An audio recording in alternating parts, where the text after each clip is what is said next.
Ladies and gentlemen, another week of football has been and gone, and despite it being a very boring and underwhelming international break, there were a few things that have occurred that are newsworthy. The biggest story of the week was that the trial of video refereeing proved to be a success. The trial took place during Spain's 2-0 victory over France on Tuesday and was brought into action on two occasions.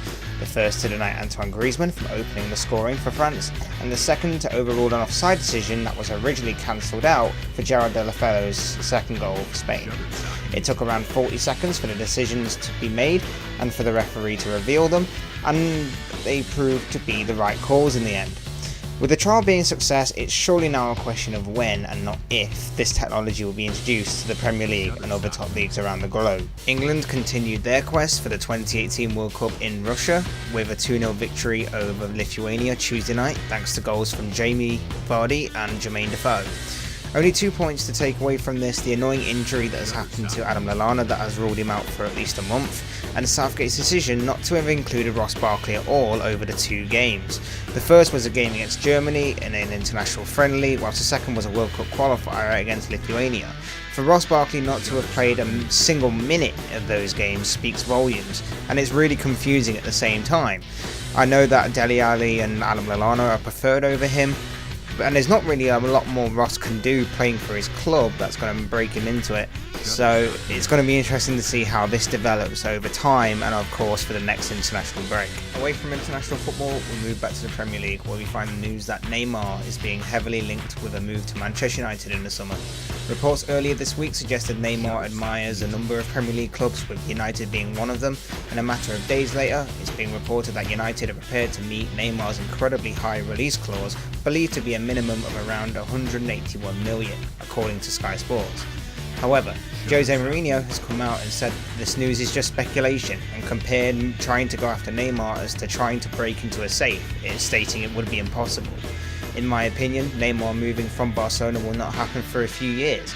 He's beginning to take the spotlight at Barcelona, and it's currently unlikely that we will not be seeing the Brazilian in the Premier League anytime soon. And finally, no roundup of football news will be complete without going to Arsenal Football Club, of course. They are in the news this week for a number of reasons.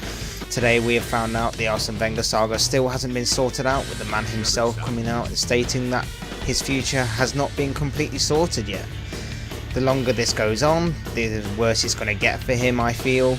And especially if they lose to Man City this Sunday, it probably will only get worse from here should things continue to downward spiral. Wenger has gone on to state that he believes both Mesut Ozil and Alexis Sanchez will still remain at Arsenal for next season.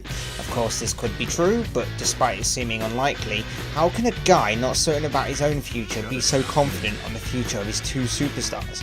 The contracts of both players run out at the end of next season, as do a lot of fellow Arsenal players, and the contract situation at Arsenal has been like this for some time now. You can't keep having your best players being locked in contract negotiations with a bunch of other players when they all have such a short time period left before their contracts expire. It's madness, and it's possibly another point to make that Wenger has too many responsibilities on his head, more than he can handle, and his stubbornness is getting the better of him. On the Sanchez point, he has been rumoured to be making the switch to fierce rivals Chelsea, which would certainly be the final nail in the coffin for both Wenger and the Arsenal board. You'd feel their club is turning into a circus, and the way everything seems to be run there now looks like a complete joke. And despite 2 weeks of no club football, we are still nowhere near to finding answers to what the future holds for Arsene Wenger and Arsenal Football Club. Guys, let me know in the comment section below what you think of these news stories. Don't forget to like and subscribe for similar sorts of videos like this, and I'll speak with you all again in the next video.